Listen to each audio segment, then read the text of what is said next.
안녕하세요. 임용소 목사입니다. 성탄절이 다가오고 있습니다. 하늘로부터 기쁜 소식이 땅에 울려 퍼졌던 것처럼 우리 말씀을 사모하시는 우리 성도님들의 가정 위에 또 우리 성도님들께 하나님의 기쁜 소식이 넘쳐나시기를 주님의 이름으로 축복합니다.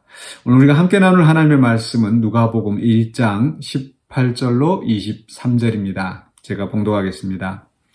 사가랴가 천사에게 이르되 내가 이것을 어떻게 알리요? 내가 늙고 아내도 나이가 많으니이다. 천사가 대답하여 이르되 나는 하나님 앞에 서 있는 가브리엘이라. 이 좋은 소식을 전하여 내게 말을 하라고 보내심을 받았노라. 보라, 이 일이 되는 날까지 네가 말 못하는 자가 되어 능히 말을 못하리니 이는 네가 내 말을 믿지 아니함이거니와 때가 이르면 내 말이 이루어지리라 하더라. 백성들이 사가랴를 기다리며 그가 성전 안에서 지체함을 이상히 여기더라. 그가 나와서 그들에게 말을 못하니 백성들이 그가 성전 안에서 환상을 본 줄 알았더라.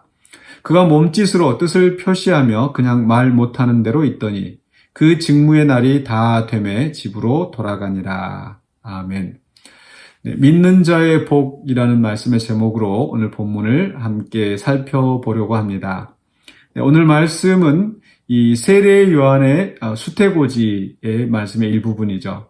오늘 봉독한 말씀 앞부분에서 사가랴가 성전에서 직무를 수행하는 중에 이 천사 가브리엘이 나타나서 이 세례 요한의 출생에 대해서 이야기를 합니다.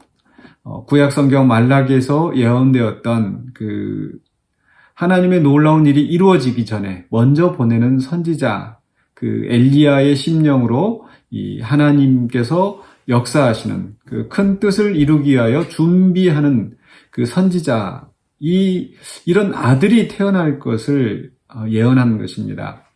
이 상황에서 이 사가랴나 또 엘리사벳이 나이 많아 늙었고 아이가 없는 상황이라고 그랬습니다. 그런데 그냥 아이가 태어나도 기쁜 소식일 텐데 이 아이가 주의 앞에서 하나님 앞에 큰 자가 되어서 하나님의 역사하시는 그 일들을 준비하는 그런 위대한 인물이 태어날 것이라고 했기 때문에 얼마나 놀랍고 기쁜 소식입니까?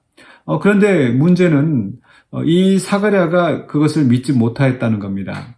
그래서 천사가 이 사가랴에게 네가 이것을 믿지 않았기 때문에 네가 이 일이 이루어질 때까지 벙어리가 될 것이다 이렇게 선언합니다. 그래서 실제로 사가랴가 직무를 마치고 나왔는데도 이 말을 하지 못하고 손짓 발짓으로 표현을 하는 그런 상황이 된 거죠.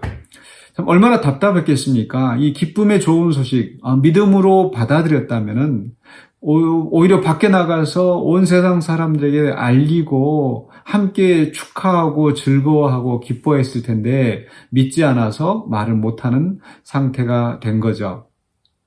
물론 이 나이 많아 늙어서 또 임신할 수 없는 상황이 되었다고 포기하고 있었는데 이렇게 갑작스러운 소식을 들었을 때 믿는다는 게 쉽지는 않았을 수도 있습니다. 또 천사가 그 상황에서 이제 사가랴의 말을 못하게 했다라는 거 좀 너무한 게 아닌가 이런 생각이 들 수도 있겠죠.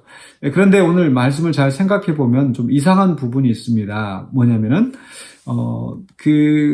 천사가 와서 이 사가랴에게 했던 말이 13절에 보면 이렇게 돼 있거든요. 사가랴여 무서워하지 말라. 너의 간구함이 들린지라. 내 아내 엘리사벳이 내게 아들을 낳아주리니 그 이름을 요한이라 하라. 그러니까 간구함이 들린지라. 그 말은 이 사가랴가 그동안에 자녀를 낳도록 아마 열심히 기도하지 않았을까. 그래서 하나님께서 그의 간구함을 들으시고 아들을 주시겠다. 이렇게 이해가 되어집니다. 물론 다르게 해석해서 간구함이 이스라엘의 구원을 이야기할 수도 있고, 이렇게 할 수 있겠지만, 그렇기에는 너무 또 이제 확대 해석하는 것이 될 수도 있을 것 같고요. 그러니까 자연스럽게 아이를 낳지 못하는 상황에서 하나님 앞에 정말 절실한 심정으로 기도하지 않았을까. 그런데 정작 가브리엘이 와서 네가 아들을 낳을 것이다. 또 이 아들은 이런 위대한 일을 할 것이다. 라고 하는데 나이 많아 늙었는데 내가 어떻게 이런 일이 있겠습니까? 라고 의심을 하는 거죠. 그렇기 때문에 그가 이 말을 못하게 되는 어떻게 보면 이제 형벌이라 할 수 있는데 이런 형벌을 받는 것이 그렇게 이상하지 않다고 할 수 있겠습니다. 그런데 또 다른 면에서 생각해 본다면요, 믿지 않았기 때문에 이루어지지 않을 것이다. 하나님께서는 이렇게 말을 하지 않으셨더라고요. 천사를 통해서 하신 말씀이 무엇입니까? 이 일이 반드시 이루어질 것이다. 내 말이 반드시 이루어질 것이다. 라고 이 천사가 선언을 합니다. 그러니까 이렇게 벙어리가 된 것조차도 사실은 하나님의 은혜인 것 같아요. 왜냐하면 이렇게 말 못하는 상황이 되었음으로 말미암아 사가랴는 이제 그것을 확실히 믿게 된 겁니다. 우리의 의심 많은 우리도 하나님은 우리를 믿게 만드시는 것 같아요. 네. 그런데 오늘 이 말씀이 사실 또 의미가 있는 것은 바로 그 다음에 나오는 이 마리아에게 천사가 나타나서 했던 그 예수님의 수태고지입니다. 마리아에게 예언했던 이 말씀은 사실 이 세례 요한에 대한 예언보다 훨씬 더 크고 위대한 사건이었습니다. 물론 이제 나이 많아 그 생산 능력이 없는 사람에게 아들이 태어난다는 것도 놀라운 일이지만은 사실 오늘 그 다음 말씀에 보면 이 천사가 마리아에게 네가 잉태의 아들을 낳을 것이다. 마리아가 말하지 않습니까? 내가 아직 남자를 알지 못하는데 아직 처녀인데 어떻게 남자 없이 내가 아기를 낳을 수 있습니까? 이렇게 이야기를 합니다. 그러니까 나이 많은데 출산하는 것보다 뭐 처녀가 아들을 낳는다. 이건 사실 말이 안 되는 거죠. 그래서 마리아가 질문을 하는 겁니다. 그때 35절에서 성령이 내게 임하시고 지극히 높으신 이의 능력이 너를 덮으시리니 이러므로 나실 바 거룩한 이는 하나님의 아들이라 일컬어지리라. 동정녀 탄생, 성령으로 잉태되시는 그 동정녀 탄생을 말씀하는 거죠. 그러면서 이제 36절, 37절에서 엘리사벳의 경우를 예를 들죠. 나이 많아 늙어서 아이를 낳을 수가 없었지만은 그도 이렇게 하나님의 말씀대로 지금 임신하였다. 6개월이 지났다. 이런 얘기를 하는 거죠. 그러면서 37절에서 대저 하나님의 모든 말씀은 능하지 못하심이 없느니라.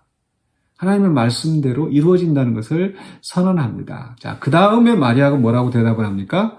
마리아가 이르되 주의 여종이오니 말씀대로 내게 이루어지다. 정말 처녀가 아이를 낳는다면은 그 당시 이 사회 이 법도로는 이 돌에 맞아 죽을 수도 있는 그런 상황이었습니다. 그럼에도 불구하고 마리아는 주의 말씀대로 내게 이루어지다라고 받아들이는 거죠. 그래서 이런 그 믿음을 또 이게 사가랴와 대조되어지는, 사가랴는 말을 믿지 않았습니다. 그런데 마리아는 그 말씀을 그대로 믿고 받아들이고 내게 이루어지다라고 하면서 하나님 앞에 쓰임받는 여종으로서 나가는 거죠. 그래서 주의 여종이오니, 나는 주의 여종이오니 주의 말씀대로 내게 이루어지다. 주의 뜻대로 나를 사용하시옵소서라고 답변을 하는 겁니다. 그 다음에 주시는 말씀이 이제 그 마리아가 이 엘리사벳을 찾아가는데, 이 엘리사벳, 이 사가랴의 아내이고 세례 요한의 어머니인 이 엘리사벳이 42절에서 여자 중에 내가 복이 있으며 내 태중의 아이도 복이 있도다라고 하면서 다시 한번 그 복에 대해서 이야기를 하는 게 46절에 주께서 하신 말씀이 반드시 이루어지리라고 믿은 그 여자에게 복이 있도다. 바로 앞에서 마리아가 주의 여종이오니 주의 말씀대로 이루어지다라고 했던 그 일이 바로 마리아가 하나님을 믿고 하나님의 말씀에 순종하였다는 그것을 이야기하면서 그에게 복이 있다라고 하는 거죠. 그래서 오늘 말씀의 제목을 제가 믿는 자에게 복이 있다라는 그런 말씀의 제목을 제가 정한 것입니다. 사가랴는 기도하면서도 믿지 아니하였습니다. 의심하면서 정작 기도는 간절히 간구하였지만은 정작 하나님의 말씀이 떨어졌을 때 거기에 쉽게 믿지 못했던 거, 이게 사가랴의 믿음의 한계였습니다. 반면에 마리아에게는 더 엄청난 예언이 있었지만은 주의 여종이라는 겸손한 그 자세로 그 말씀대로 이루어지다라고 받아들였던 거죠. 그래서 그대로 믿은 자에게 복이 있다라고 했다는 겁니다. 사실 이 두 사가랴와 이 마리아의 반응을 살펴보면서 저는 또 목회자로서 더 많은 반성이 되었습니다. 왜냐하면 이 사가랴는 사실 제사장이고 또 마리아는 그저 이름 없는 한 여인에 불과했거든요. 지금이야 우리가 예수님의 어머니 그렇게 알고 있지만 그 당시에 이 예언을 받을 때 이 마리아는 더 어리고 사가랴보다 훨씬 어리고 또 그저 이렇게 이름 없는 한 평범한 그 처녀였단 말이죠. 그런데도 오히려 이 제사장보다도 더 나은 믿음을 가지고 있었다라는 거. 물론 이제 지금 이 시대에 우리가 목사는 제사장이고 성도들은 뭐 일반 뭐 평신도 뭐 이렇게 구분하는 게 사실 맞지 않지만 그러나 적어도 이 말씀을 선포하는 자로서 내가 정말 우리 성도님들만큼 그렇게 말씀을 정말 절실하게 믿고 또 그 말씀대로 순종하고 이렇게 했을까라고 제 자신을 생각해 볼 때 부끄러울 때가 많이 있거든요. 반대로 저는 우리 성도님들이 정말 제가 선포한 그 말씀을 그대로 받아들이고 또 순종하려고 하고 그런 모습을 보면서 저는 굉장히 또 이렇게 정말 성도들에게 존경이 가고 그런 생각을 할 때가 많이 있습니다. 그래서 오늘 그 마리아처럼 주의 말씀을 그대로 믿은 우리 성도님들에게 복이 있기를 축복합니다. 또 복이 있다고 선언하셨습니다. 그래서 우리 사랑하는 성도 여러분, 오늘 성경 말씀 속에서 하나님께서 우리에게 많은 말씀을 하십니다. 많은 약속을 하십니다. 또 저나 여러분이나 우리가 또 이 말씀을 정말 믿고 하나님이 보시기에 두 말씀을 믿은 자에게 복이 있다라고 하는 그 말씀이 우리에게 적용이 되어질 수 있도록 우리가 말씀을 믿고 순종하는 우리가 되었으면 좋겠습니다. 그러할 때에 엘리사벳이 이 마리아에게 했던 것처럼 내 태중에 너도 복이 있고 내 태중에 아이도 복이 있도다 라고 선언했던 것처럼 우리를 통하여서 또 우리 주변의 사람들이 또 우리 자녀들이 이 복을 얻는 그런 역사가 있기를 주님의 이름으로 축원합니다. 말씀대로 믿으시고 또 복을 누리시는 우리 모든 성도님들이 되시기를 다시 한번 주의 이름으로 축원합니다. 기도하겠습니다. 사랑의 주 하나님 은혜를 감사합니다. 오늘 또 말씀을 통해서 우리가 주의 말씀을 믿는 자의 복이 얼마나 큰지 또 생각을 해봅니다. 우리가 믿음이 연약하여서 주의 말씀을 온전히 믿지 못하고 따르지 못할 때가 많이 있는 것을 고백합니다. 우리의 믿음 없는 것을 도와주시옵소서.